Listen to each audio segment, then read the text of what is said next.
शुभ स्नेह, शुभ आशीष। मेरे प्रिय विद्यार्थियों, आप लोग अपने अपने घरों में सुरक्षित बैठकर अच्छी तरह से पढ़ाई कर सके, इसलिए आज मैं आपको हिंदी सुलभ भारती कक्षा 6वीं का पहली इकाई से कविता बसंती हवा पढ़ाने जा रही हूँ। उम्मीद करती हूँ आप लोग को मेरी कविता बहुत पसंद आएगी और आप ध्यान से सुनेंगे और समझेंगे। तो चलिए हम आगे बढ़ते हैं, कविता शुरू करते हैं।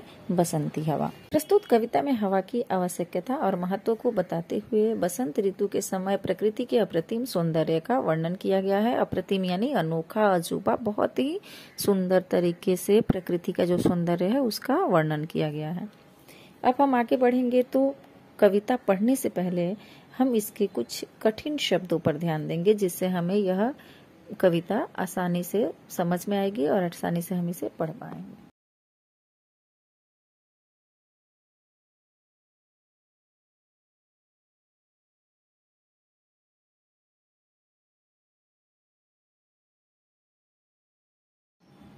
तो ध्यान दीजिए कठिन शब्द यानी शब्दार्थ पर।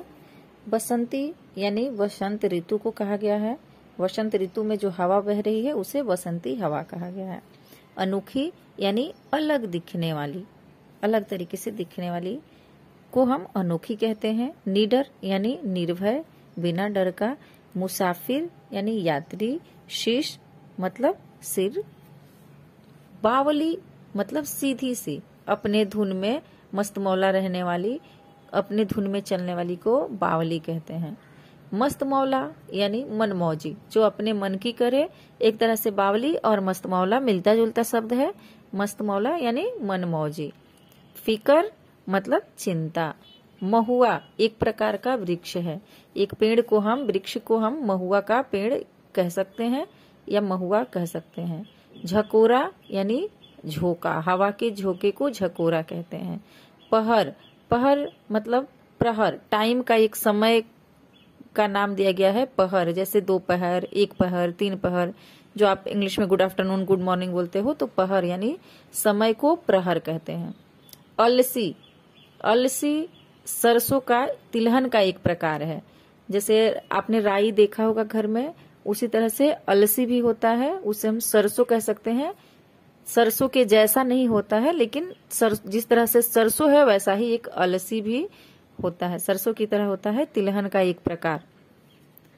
कलसी यानी गगरी, यानी जो हम सिर पर रखते हैं उसे कलसी कहते हैं, गगरी कहते हैं।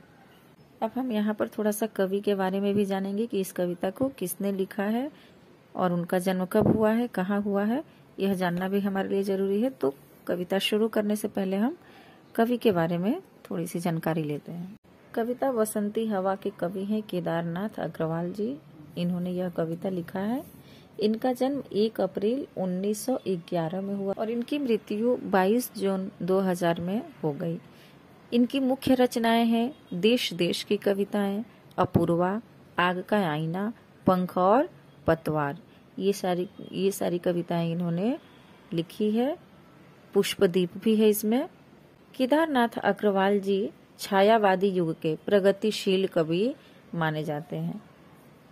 प्रस्तुत कविता जो बसंती हवा में मस्ती भरे शब्दों द्वारा हवा की अटखेलियों का विवरण लिखा है, वह हमें देखना है और समझना है। अब मैं आगे बढ़ती हूँ कविता की ओर। उम्मीद करती हूँ आप लोग ध्यान से सुनेंगे, समझेंगे। हवा हूँ हवा में बसंती हवा हूँ।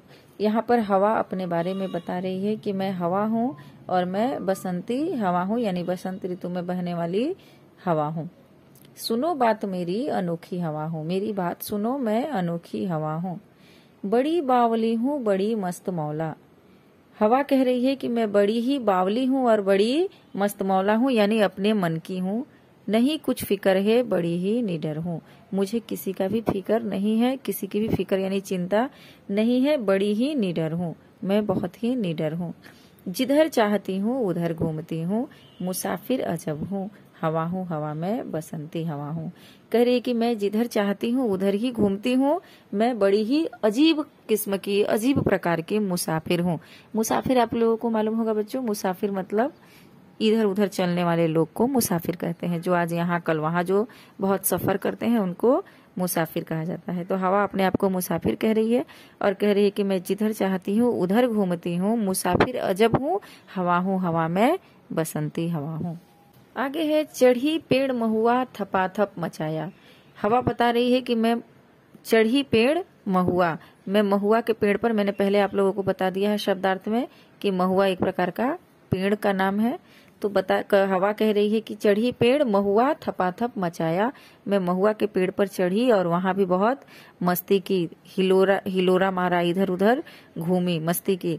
गिरी धम से फिर, और वहां से मैं धम से गिरी, यानी वहां से मैं निकल गई, चढ़ी आम ऊपर। और कहाँ चली गई? आम के पेड़ के ऊपर चली गई। उसे भी झकोरा किया कान में को, कह रही है कि उसे भी मैंने बहुत ही झकोरा यानी हिलाया डुलाया, और किया कान में को, और उसके कानों में मैंने कुछ कहा, मैंने उससे बात किया। उतर कर भागी मैं, और इतने देर में मैं वहां से उतर कर भी भाग गई, क्योंकि आपको मैंने पहले ही बताया कि हवा जो है वह बहुत ही मनमौजी है, मस्तमौला है, वह स्थिर रहने वाली नहीं है, वह इधर उधर भागने वाली है।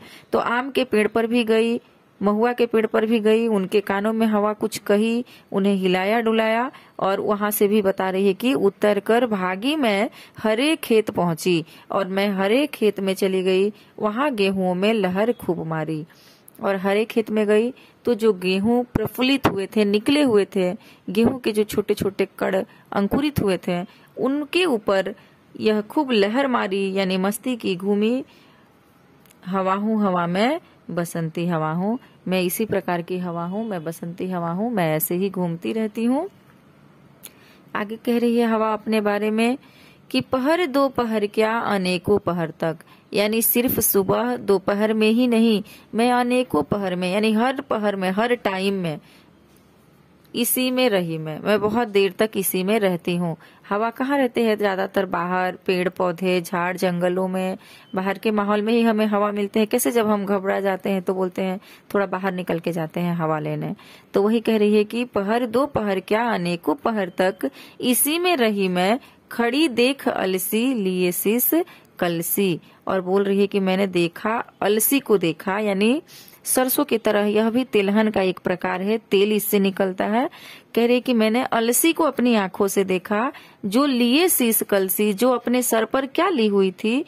कलसी ली हुई थी। अब अलसी कलसी कैसे लेगी? यहाँ पे कवि का मतलब है, यह बताने से कवि का कहने का यह मतलब है कि अलसी का जो छोटा सा पौधा है, उसके ऊपर जो गोलाकार में फूल खिला हुआ है, वह कलसी की तरह ऐसा लग रहा है कि कोई स्त्री, आप अपने टेक्स्ट बुक में देखोगे तो वहां पर दिखाया गया है कि एक स्त्री है, उसके सर पर कलश है, मिट्टी का घड़ा रखा हुआ है। उसी तरह से यहाँ पर उदाहरण देते हुए कवि आपके ठीक सामने, उस औरत के ठीक सामने आपके टेक्स्ट बुक में जो अलसी का पौधा है, उसके ऊपर पीला कलर में आप देख रहे हैं तो फूल बना हुआ है।